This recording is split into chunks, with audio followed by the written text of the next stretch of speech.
तो आज हम नया सेक्शन 33AB पढ़ेंगे जो पीजीवीपी के डिडक्शंस है। तो दोस्तों इसमें हम टी, कॉफ़ी एंड रबर जो सेक्शन 33AB है ये केवल इन्हीं 3 सेगमेंट्स को मिलती है। 3 ऐसी कंपनीज जो इसमें इन्वॉल्व होती है उन्हीं को मिलती है, टी, कॉफ़ी एंड रबर। और ये इन्हीं को ये डिडक्शन जो मिली है बहुत ज़्यादा ह्यूज अमाउंट में ये डिडक्शंस मिली है। वो इसलिए इनको मिली है क्योंकि ये जो टी, कॉफ़ी एंड रबर है ये बहुत ज़्यादा बड़े स्केल या बहुत ज़्यादा कैपिटल यूज़ करती हैं जिसमें इनका बहुत ज़्यादा रिस्क इन्वॉल्व है। ये रिस्क वेंचर्स कंपनीज होती हैं जिसके लिए गवर्नमेंट इनको प्रमोट करने के लिए, सपोर्ट करने के लिए इनकम टैक्स डिपार्टमेंट इनको ये डिडक्शंस देती है जिससे ये अपने आने वाले बुरे समय में भी ये अपने आप को सर्वाइव कर सकें, ये रन कर सकें। इसलिए सेक्शन 33B ये डिडक्शंस दिया गया है। क्योंकि आप अगर जब ये डिडक्शंस आगे पढ़ेंगे तो आपको लगेगा कि ये डिडक्शंस एक्चुअल में बुरे समय में या कंपनी को एक्सपेंड करने के लिए ही ऐसे डिडक्शंस ही इस तरह दी गई है जिसकी वजह से कंपनी एक्सपेंड होगी या अपने बुरे समय में वो पैसे को यूज़ कर सकेगी। तो हम ज़रा इस डिडक्शन के बारे में डिटेल में अब पढ़ेंगे। तो दोस्तों सेक्शन 33AB सबसे पहले ये grow and manufacturing T, coffee and rubber को दिया जाता है। अब इसमें डिडक्शंस के कैसे दिया जाएगा वो हम पढ़ते हैं। इसमें डिडक्शंस वैसे मैं अभी आपको बता दूं ये डिडक्शंस डिपॉजिट्स पर होता है। आपको कहीं पैसा डिपॉजिट करना है उस पर आपको डिडक्शंस मिलेगा और किस तरह मिलेगा उसको हम डिटेल में पढ़ेंगे, फिर मैं आपको आगे और बताऊंगा। तो सबसे पहले आपको deposits in NABARD and designated bank, आपको जो जितना आप डिपॉजिट करते हैं नाबार्ड में या डिजिग्नेटेड बैंक मतलब जो आपका टी, कॉफ़ी एंड रबर का जो बोर्ड है अगर वो आपको सजेस्ट करे कि आप इन बैंकों में अगर आप पैसा जमा कराते हैं तब आपको ये डिडक्शंस मिलेगी, या तो आप सीधा नाबार्ड में जमा करा दिए, national bank of agriculture and rural development. आप अगर इसमें या जो T and coffee rubber bank जो बोर्ड है अगर आपको वो सजेस्ट करते हैं कोई बैंक में, वो आपके उसमें लिखा है जो भी आपका डॉक्यूमेंट है जो भी आपको सजेस्ट करे बोर्ड, अगर उसमें आप जमा कराते हैं तब आपको ये डिडक्शंस मिलेगी। तो दूसरा पॉइंट है deposit shall be made with in 6 month और ड्यू डेट ऑफ ITR। जो आपको ये डिपॉजिट करनी है वो विद इन 6 मंथ, जैसे आपका जो प्रीवियस ईयर है जो फाइनेंशियल ईयर है उसके नेक्स्ट जो ईयर है उससे 6 मंथ पहले या ड्यू डेट ऑफ ITR से पहले, इनमें से जो पहले हो जाए उससे पहले आपको ये डिपॉजिट करानी है।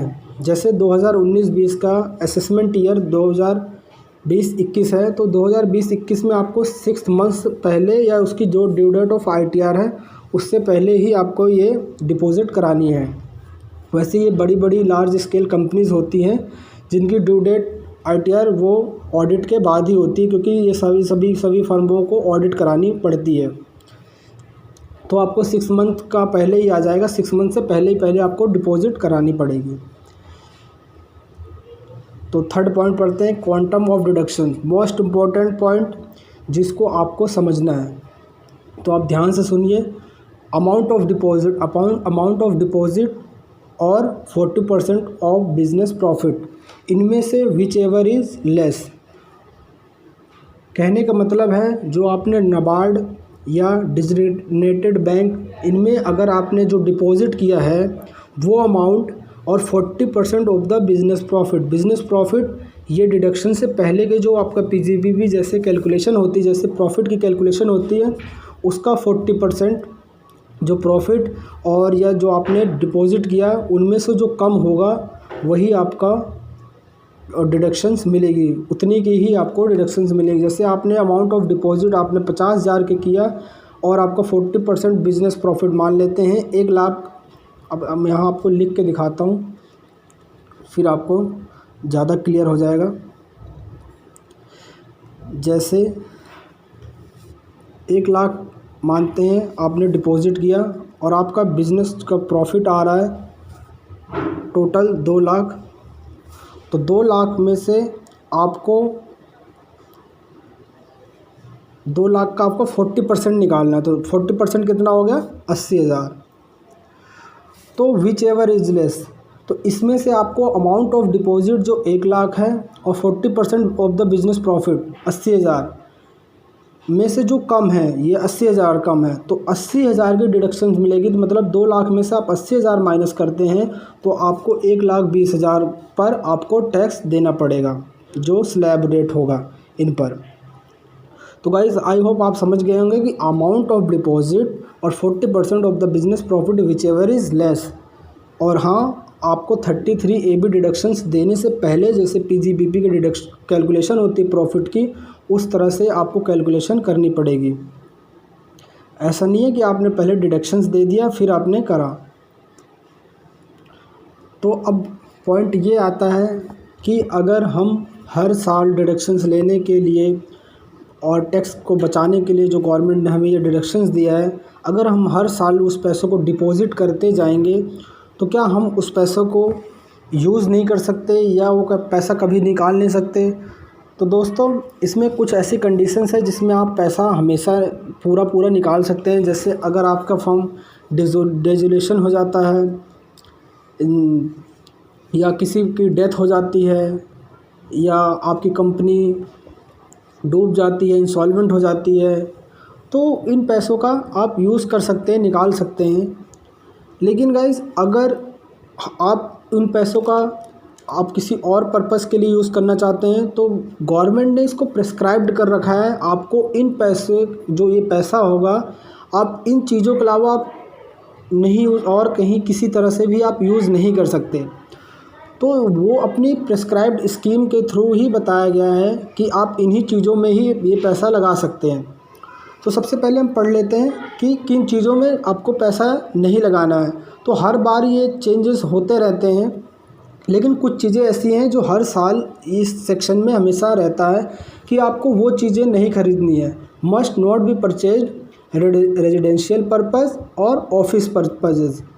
तो आपको रेजिडेंशियल पर्पस से रिलेटेड कोई भी चीज़ें आपको नहीं खरीदनी है और ऑफिस पर्पस से रिलेटेड, मतलब आपके बिज़नेस में अगर आप ऑफिस से रिलेटेड कोई सामान खरीदते हैं तो उस पर अगर वो खरीदते हैं तो आपको डिडक्शन जो मिली है वो आपकी विड्रॉ कर ली जाएगी। आपको जितनी भी डिडक्शंस, जैसे मैंने आपको जब पहले बताया कि आपको 80,000 जो डिडक्शंस मिली है वो आपकी विड्रॉ कर ली जाएगी।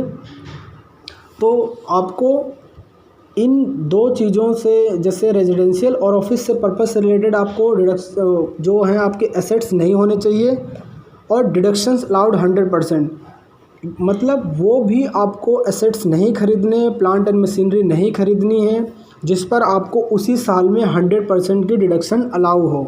ऐसे कई सारे एसेट्स हैं जिस पे उसी साल में ही, प्रीवियस ईयर में ही आप जब खरीदते हैं उसी साल में ही इन पर आपको 100% की डिडक्शंस मिल जाती हैं। तो आपको इसको भी ऐसी एसेट्स नहीं खरीदनी है जिस पर 100% डिडक्शन अलाउ हो।